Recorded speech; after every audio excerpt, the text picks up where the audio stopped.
Балам, келдің бі? Мешіт қалай? Сабақ қалай бұл?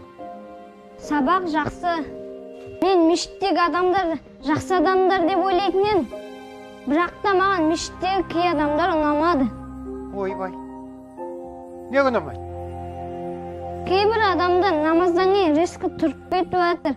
Адамдардың үстерінен аттап, бұлай да бұлай ысырып тастап жатыр.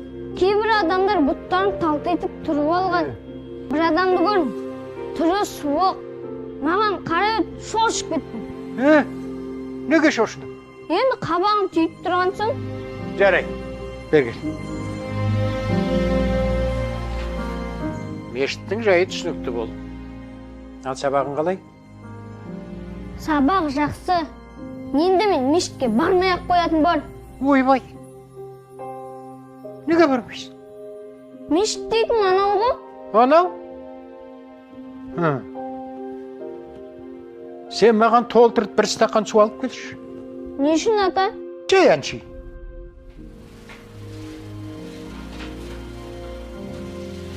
Міне, ата. Енді осы судың бір тамшысын төкпей, жаңағы мешітті айналып келе аласың ба? Төкпей ме? Иә, төкпей. Иә. Ендеше бар. Не үшін, ата? Сосын айтам.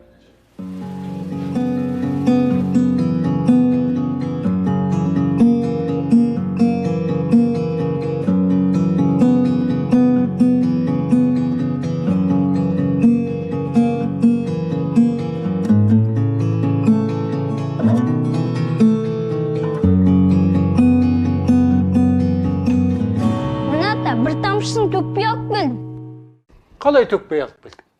Екі көзім осы стаканды алды. Барлық ойым осы суды төкпеуде болды. Жан-жағыма қараған жоқпын. Міне, көрдің бе балам? Адам алдына мақсат қойса, соны алады. Ал сенің де мақсатың осы мына су сияқты мешітке барып сабақ оқу болады. Ал сенің жаңағы айтқандарың ол діннің қателігі емес. Ол адамдардың қателігі.